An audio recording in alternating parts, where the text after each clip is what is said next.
No, I'm doing the introduction, right? Yes. Mapasega Muroa. Murwa. Murwa. Murwa. Murwa. So Murwa. Murwa. Murwa. Murwa. Murwa. Murwa. Mapasega Murwa. Murwa. Good. All right. You good? I'm good. Hello, everybody. Welcome to episode 2 of the Afro Maverick Show. This is season 1, and this episode is specifically going to be looking at Iran, the US, Saudi Arabia, and all of the mess that's been happening. But where are my manners? I'm Mighty Jamie, and I'm joined by Mapasega Murwa. And yes, I did it right. Okay. There were some issues in in rehearsals. In the production meeting. Okay, but we got through it. We're here. We made it. We're here. Okay. Cool. Take us through what's happened recently. How did we get to this point where everybody's nervous about World War III? Okay, so it's going to be a little bit back and forth, right? Yeah. On the 2nd of January, the US assassinated Qasem Soleimani under the direction of Donald Trump, right? Yeah. So this man was the major general of the Quds Force in Iran. He was assassinated in the Iraqi capital, Baghdad. Yeah. But he was not assassinated Bombs alone. over Baghdad. Yes, he was not assassinated alone. He was assassinated along with the deputy commander of the Iran-backed Iraqi militia Popular Mobilization Forces. The man's name is Abu Mahdi al-Muhandis. How many Very times did long. you practice that? The fact that I got it right. You got it right. Okay, The let's fact keep that going. I got it. Let me not make you say it again. The supreme leader of Iran, Ayatollah Ali Khamenei. Yeah. Okay, got it right. Yeah. Then vows to avenge the death of his major general, as he should. No one expected any less. So we're all sitting there waiting, wondering how exactly is Iran going to retaliate, and that's when they bomb 2 US military bases in Iraq. And of course, Iraq was alerted before the actual bombing. So Iran then unintentionally, according to them, shoots down a Ukrainian passenger jet in fear of US adventurism. Okay. Yes. So let's go back a little bit. Yeah. So basically, now you're going to explain why on earth Donald Trump even made the order to begin with. Yeah. So the first modern sign of conflict between Iran and the US was when Donald Trump became president, and one of the first things that he did was withdraw from the Iran nuclear deal. This is the 2015 nuclear deal. Okay. So Iran agreed to the deal because they would then reduce their nuclear facilities in return that the sanctions would be gone. So after the US withdraws, then they impose sanctions on Iran. Yeah. Then straight... This is in May of 2018. Yes. So straight after that, the US officially brands Soleimani as a terrorist. So this is the beginning of, okay, we kind of sort of know where this is going, just based on US history and how they do things. Then Iran retaliates. Well, Aramco is actually one of its facilities, right, is actually bombed. And then the US claims that it's Iran, although there is some evidence that points to Iran. Iran then retaliates from the accusations by actually seizing oil tankers that are passing through the Strait of Hormuz. You said it right. There you go. You killed it. You're doing well. Yes. You're landing these Arabian pronunciations. I'm trying, okay? It's kind of difficult. As difficult as pronouncing Mura. Yeah, I got you. So then there's an attack on the US embassy in Iraq, and then straight after that, bam, Soleimani is no more. Okay. He's assassinated. So those are, it's kind of the modern timeline. And I think right now we just need a little bit of the actual history of where these two countries come from and why we even here in the first place. Okay, so I'm going to try to explain the Middle East conflict in a way that's going to hopefully help you at home get it, right? So you've got basically 2 competing powers in the Middle East. They are vying for regional hegemony, right? Number 1, you've got Iran in the east, and number 2, you've got Saudi Arabia in the west. Both of these empires, or both of these countries, come from the Ottoman Empire. So after World War I ends, 1918, The Ottoman Empire breaks up, and then you end up having these two entities being created. Now, the significant dates to remember for Iran are the 1953 coup, because this is where America gets involved. In 1953, there's a coup that happens in Iran, and a new leader is imposed on the Iranian people. America facilitates this coup, and this new leader is called Reza Shah, and this begins the Shah dynasty. Now, the Iranians were not really keen on foreign interventions because they had been invaded twice by the British and twice by the Russians before. So they have a history of being invaded, colonized. Exactly. Yeah. So they have a certain hostility to imperial forces, if you will. So after Reza Shah is imposed, you know, he's actually a very brutal guy, and he has secret police that harass people. In 1979, there's a revolution called the Islamic Revolution. This revolution is what leads to the creation of a new dispensation, the Islamic Republic of Iran, which is led by the supreme leader, Ayatollah Ali Khomeini, right? So, right? Yeah. I mean, the pronunciations will be a little bit different. Some people say Ka, I say Hu. Yeah, but it's, Qasim, Qassam. Exactly. So now, that's how we get to modern Iran. Iran also has oil.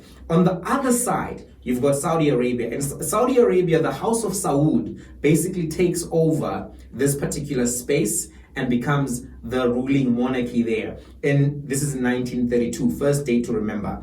In 1938, they discover oil. Now, the House of Saud creates a positive relationship with the Americans, contrary to the relationship that the Iranians have with the Americans. So now it's important to know this. Saudi Arabia is home to Mecca and Medina, the two holiest sites in the Muslim religion. Yeah. They claim to be the leaders of the religion, and they are a Sunni population predominantly.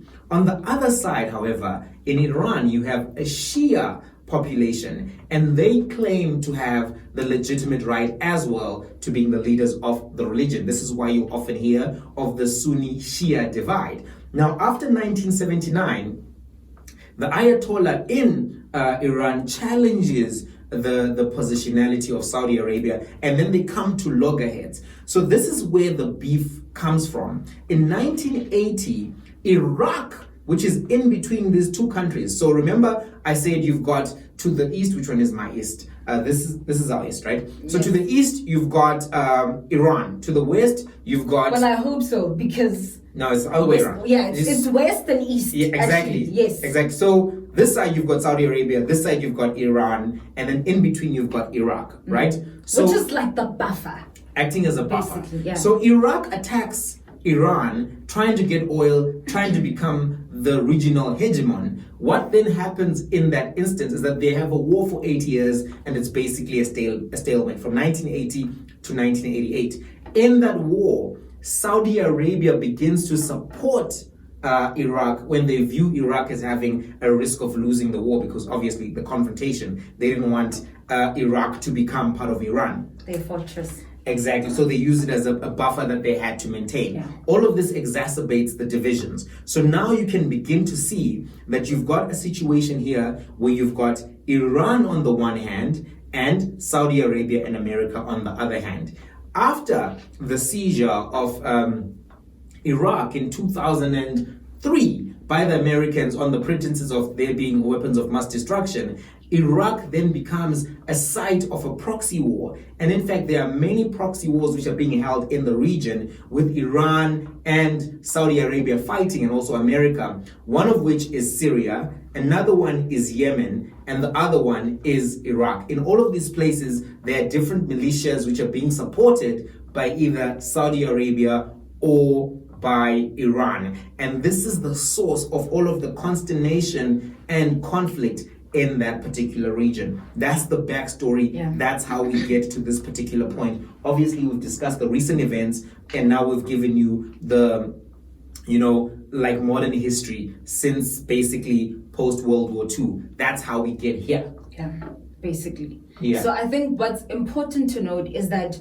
on a historical basis, it makes sense that Soleimani would be murdered by Donald Trump.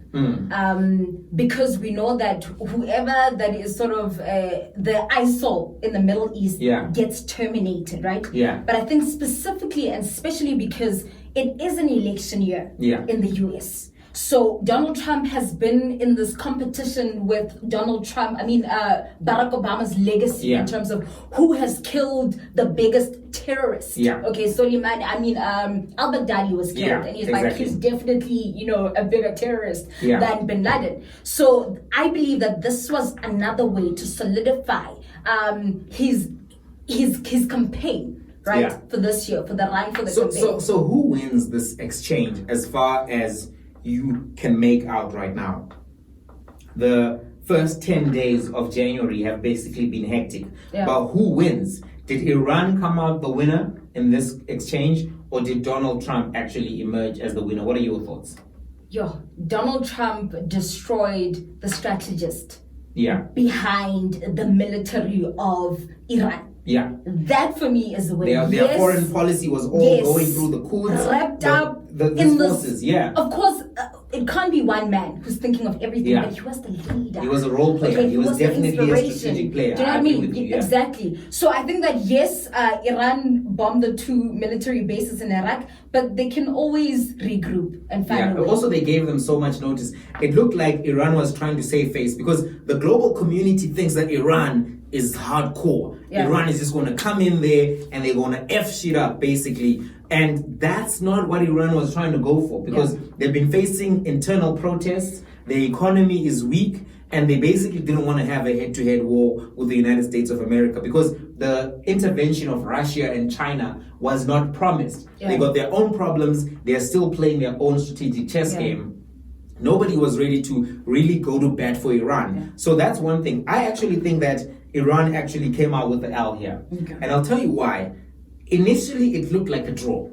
It looked like... Did it? To an extent, right? Because you say initially when Soleimani was shot, or... No, I'm saying after the attack. Because then they could say to their audience, we fired back at the Americans. We won't be told by the Americans what to do. We are waging war. We're pulling out of the nuclear deal. And their local media would blow that out of proportion. So to their own base, it would look like, don't even think that this is over.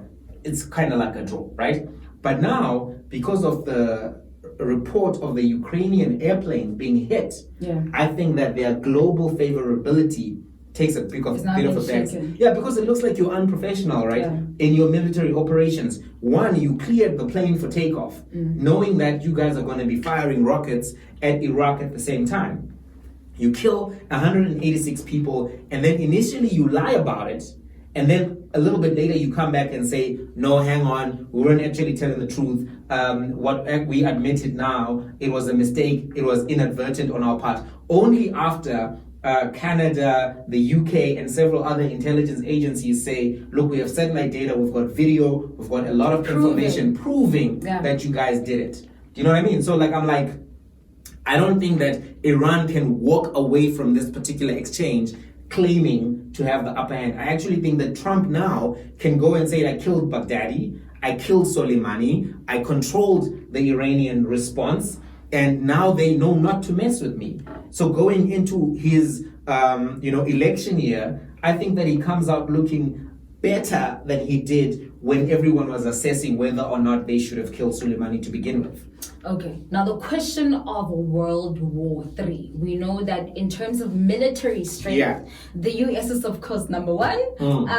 Iran is 14th on the list. But if there were to be a World War III, it would actually be a war of proxies. It would be based on whose allies actually has the strength militarily to take on the other guy. I don't even think there would be a World War III. I think that a lot of people are overreacting. They're overselling. Initially, it looked crazy. It looked crazy. I think the lesson here has to be, whenever you're on social media or whenever you're consuming round one information, be a little bit careful not to get carried away by all of the people talking about it on day one or day two, because some of the stuff was being really blown out of proportion, right? I actually want to say I'm proud of Iran for not acting immediately. They waited it out. Like, okay, let's just weigh our options. And we're all wondering, what are they going to do? Yeah. Are they going to be but I also think suicide it's because they US? didn't know what to do. Because, like, Trump It's is an unpredictable factor. Not just Trump, yes, but the US doing something like this, right? It was unexpected. So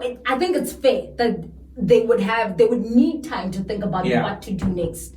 I don't think any reasonable person would move immediately unless you've been planning that, look, the US is coming to bomb my major general. I got you. But just to finish the point, right? Yeah. Because I think, like, the likelihood of a world war is one that's not really, at this point, there's no global appetite, for war, because people still... All the allies are like, guns down, we want Exactly. peace. The global community was like, we're not signing up for this kind of stuff. Even Boris Johnson was like, this is not what we need at the present moment. I think that right now, capitalism is moving at a nice pace, and nobody's willing to disrupt the money-making machine of globalization to go fight a war over, incidental issues.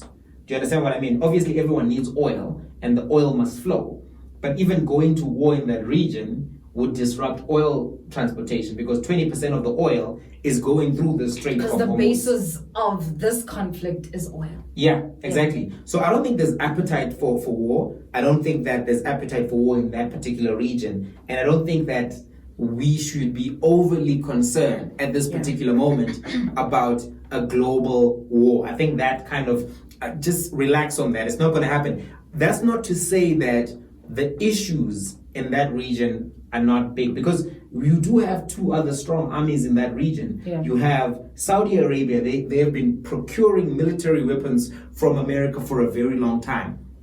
And they have them, they're willing to use them. And then you've got Israel. It's a small country. I think it's about 6 million people or 7 million civilian population. However, they are ready and they hate Iran. Part of the reason why they hate Iran is because Iran supports and gives Hezbollah weapons. Yeah. Hezbollah is the leadership in Lebanon, and Lebanon has gone to war with Israel a few times. Additionally, Hezbollah provides arms to Hamas in Gaza, and Hamas exists for the destruction of Israel. They are a terrorist organization in their own right. So when you look at that geopolitical space, you have another actor which has allegedly nuclear capabilities willing to enter the fight at any given point. Yeah. So I think that being Iran, you're cognizant that this is actually not a very simple fight. One, to get in, but two, to get out of as the winner. And that's why we are where we are, exactly. Yeah.